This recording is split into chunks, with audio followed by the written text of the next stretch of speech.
Hello everybody. And welcome back to that Cryptobit Girl today. I have Kyle Chass from Master Ventures. In crypto, when it comes to investing in all coins, of which I know that as you guys are, we're all very probably heavily invested in the old coin space. Now, Kyle is somebody that's made a lot of money over the years and been investing cryptocurrency for a very long time. So Kyle, if you want to kind of give a brief explanation of kind of how you got into crypto, and when you first got into crypto, and how you find yourself so heavily involved in the altcoin space, and I guess what Monster Ventures is. Yeah, I've been in crypto since 2012, so it's been a long time. And because I've been in it for so long and intimately involved. Since then, I fell in love, and went down that rabbit hole very early for the reasons that we're seeing today. Like the reason that Putin is talking about accepting Bitcoin for sanctions, and North Korea accepts it's the permissionless peer-to-peer network and decentralization. Then, because when you understand this, you understand token economics and the way it works. And so, I really do understand. What makes a really good project? I can look at something like we talked about recently. Holy cow, understand the token economic model, and the demand and the burning, and things like that. So, I've been in the business space a long time, created Master Ventures, which is a venture studio with the largest in Asia. We create different projects. Paid Network is one of our flagship projects. And we're doing some really cool things with that and created some other really amazing projects right now in Basler Ventures. Yeah, that's a bit of a high level. That's pretty cool. Now, we're especially, I guess, when it comes to Paid Network, a lot of my audience, I don't know if there's still bike holding from back in the day, but a lot of my audience, I think, does hold paid networking on myself. I hold Paid Network.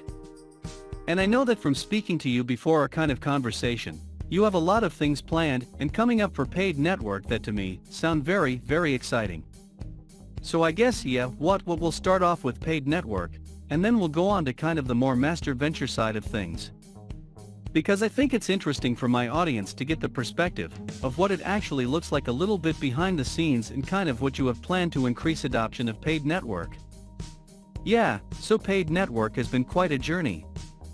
I think that anyone who was in crypto a year and a half ago, coming to January 2021, knew about Paid Network because we do a phenomenal job at marketing. And we were all over the place. If you invested in the private round or seed round, you're up like 600x at the peak of Paid Network, which is ridiculous. Nobody should ever have that type of appreciation out of launch. A lot of lessons learned along the way. We had the unfortunate incidents of the hack. And so, it's been a really interesting ride so far.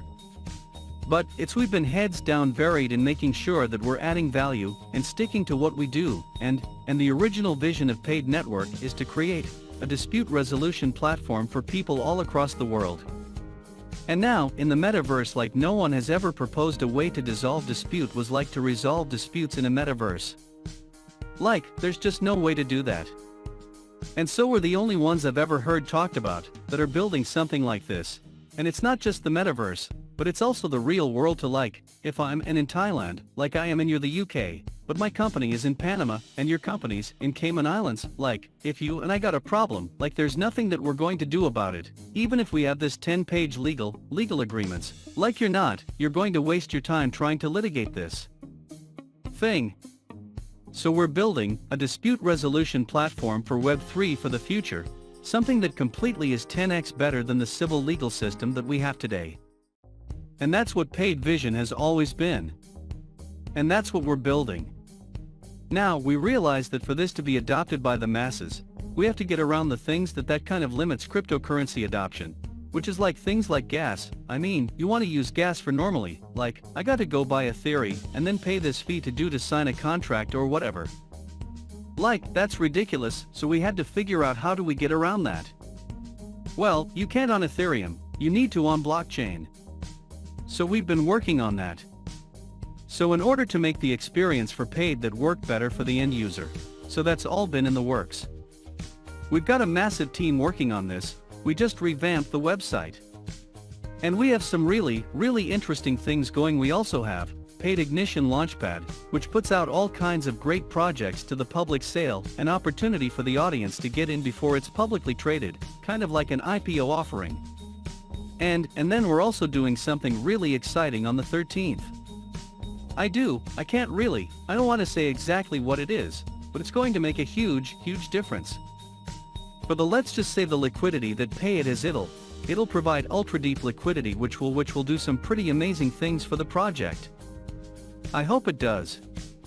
I think it sounds very interesting what you are building there, and especially the way that the project has morphed from day one with this legal platform to now having all of these different extra things. I think it's pretty cool. And I want to know, actually what does it look like for Kyle when Kyle is kind of building these things? What kind of difficulties do you experience when building cryptocurrency projects that you wouldn't otherwise have thought of before? Yeah, so I mean, there's so much, and like for your audience too, you also have to look at a team who's building cryptocurrency project and ask me, what is their experience? What qualifies them to that? Yes, they have this cool vision, and they make some nice art or whatever. But have they gone through the paces and understand all the difficulties? Because everything that we're doing in the crypto space is all experimental. Everything is an experiment, nothing like Bitcoin. The OG cryptocurrency is just now, after 12 years, starting to see some form of adoption. Nothing else has mainstream adoption. Like, one could argue that Ethereum has some adoption. Yes, it has adoption, but it's not mainstream adoption yet. So everything right now is experimental, and we're all trying to figure it out as we go. But one thing that sets us apart is that we've incubated tons of projects before, we've advised over 100. And we've gotten to see what works and what doesn't work in building paid network. We also had to go through the ropes and learn the hard ways and through pitfalls, and come back from that, and you start to learn what works and what doesn't work. But what the audience of what the retail and your token holders are receptive to what they want, is it mean culture, is it serious attitude, these kinds of things, and more importantly, how to design a proper token economy. So you don't have something like what happened with Axe, not the hack, but the fact that the endgame awards became worthless, almost because they didn't design a proper token economy. So, these kinds of things are really important. I love a nerd out on token economics. And that's critical for any token project, to understand how that works. So, when we build things, we know what we're doing at this point, and that makes, I think, a big difference. I find your content very organic. And actually, to be honest, you call it correct more often than not, which is always good. I mean, with altcoins, all you need to do is find something that goes up 3 or 4 times, and you've paid for 3 or 4 bad decisions. And literally, if you find money to do that 1 in 3 times, and you find something that goes up, say 5 times wanting 3 times, then that's a profitable strategy, watching that kind of content. And thank you all for watching this video.